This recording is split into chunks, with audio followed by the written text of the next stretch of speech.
संप्रदाय के शिववतारी गुरु गोरखनाथ की पावन भूमि गोरखपुर।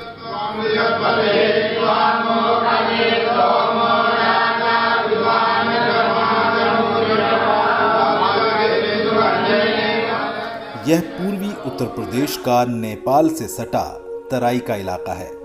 विभिन्न नदियों और सुंदर घने वनों से घिरा हुआ यह भूभाग आने वाले समय में इको टूरिज्म की दृष्टि से प्रदेश के नक्शे पर चमकने को तैयार है।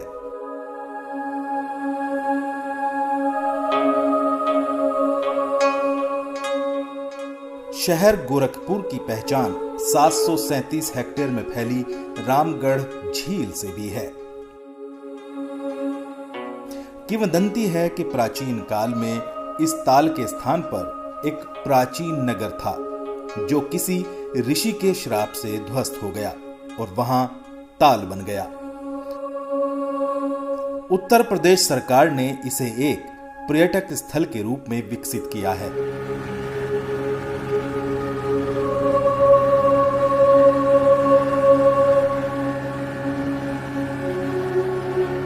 नौका विहार और लाइट एंड साउंड का कार्यक्रम यहां के प्रमुख आकर्षण हैं।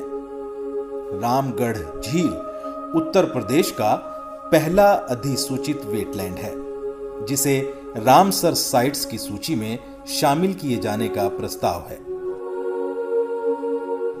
उत्तर प्रदेश सरकार के द्वारा पर्यटकों को आकर्षित करने और इको टूरिज्म को बढ़ावा देने के लिए 75 करोड़ की लागत से एक इंटरनेशनल वाटर स्पोर्ट्स कॉम्प्लेक्स भी निर्मित किया जा रहा है।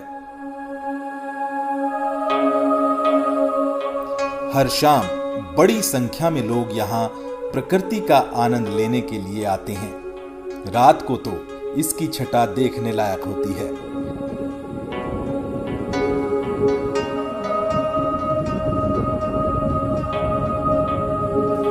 गोरखपुर शहर को इको टूरिज्म के नक्शे में सबसे ऊपर रखने के लिए यूपी सरकार ने इसी ताल से सटे 121 एकड़ क्षेत्र में शहीद अशफाकुल्ला खां प्राणी उद्यान भी स्थापित किया है। इस प्राणी उद्यान का लक्ष्य वन्य जीवन के संरक्षण एवं संवर्धन के साथ लोगों का मनोरंजन करते हुए उन्हें वन्य जीवन के प्रति संवेदनशील भी बनाना है। इस चिड़ियाघर का निर्माण कार्य फिलहाल अपने अंतिम चरण में है। इस प्राणी उद्यान में विशेष रूप से उत्तर प्रदेश का पहला इंडोर बटरफ्लाई पार्क भी बनाया गया है जिसमें 40 से अधिक प्रजातियों की तितलियां आकर्षण का केंद्र रहेंगी। इसके परिसर में 34 एकड़ का हिस्सा वेटलैंड का भी है। ये प्रदेश का इकलौता चिड़ियाघर है जिसके पास हरे भरे विभिन्न प्रजातियों के युवा पेड़ों और जलीय वनस्पतियों से भरा हुआ अपना वेटलैंड है। हर वर्ष जब तापमान गिरने लगता है तो बड़ी संख्या में प्रवासी पक्षी आते हैं। शहर के पूर्वी छोर पर गोरखपुर कुशीनगर राजमार्ग पर स्थित यह वनाच्छादित भूभाग कुसमही जंगल कहलाता है। इसका कुल क्षेत्र 2000 हेक्टेयर है और इसमें विभिन्न प्रजाति की वनस्पतियां और सागौन के पेड़ हैं। इसी जंगल के 50 हेक्टेयर के भाग में यूपी सरकार ने सिटी फॉरेस्ट योजना की घोषणा की है।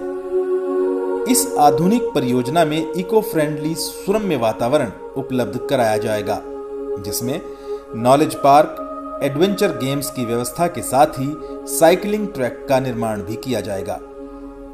इसी जंगल के मध्य भाग में स्थित बुढ़िया माता के सिद्ध मंदिर में आप सड़क से 900 मीटर पैदल चलकर पहुंच सकते हैं।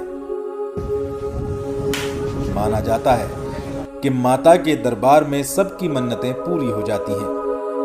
नवरात्रि में नेपाल और बिहार से बड़ी संख्या में श्रद्धालु यहां दर्शन करने आते हैं और विभिन्न धार्मिक अनुष्ठान करते हैं।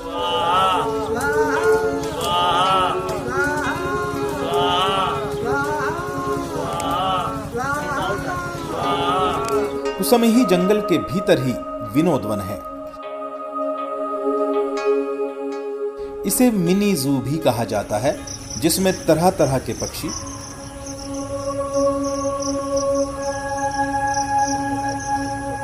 सर्प,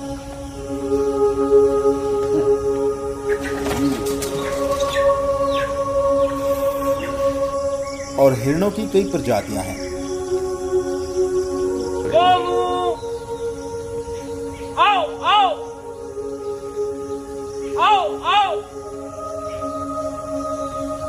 ये शहर के लोगों के लिए हमेशा आकर्षण का केंद्र रहा है।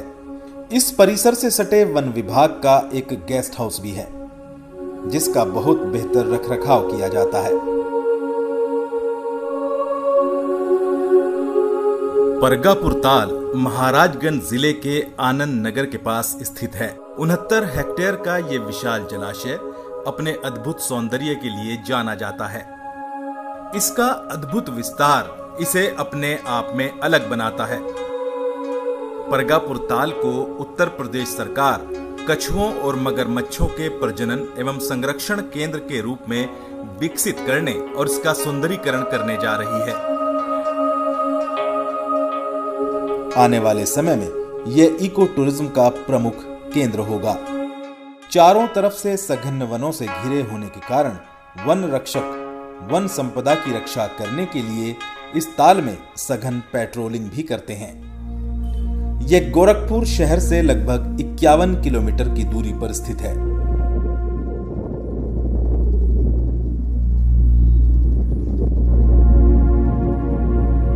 इसके किनारे पर प्राचीन लेहड़ा देवी का मंदिर एक सिद्ध स्थान है।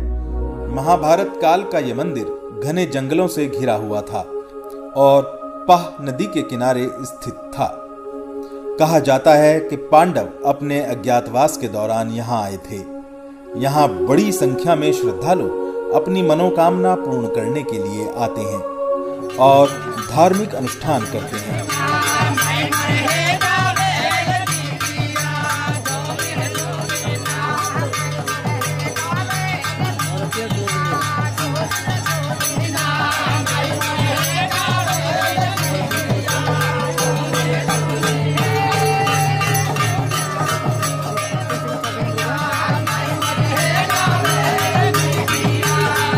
इसका प्राचीन नाम अद्रौना देवी मंदिर था। चीनी यात्री हुएनसांग ने भी अपनी पुस्तक में इस स्थान का उल्लेख किया है। आने वाले समय में गोरखपुर को इको टूरिज्म के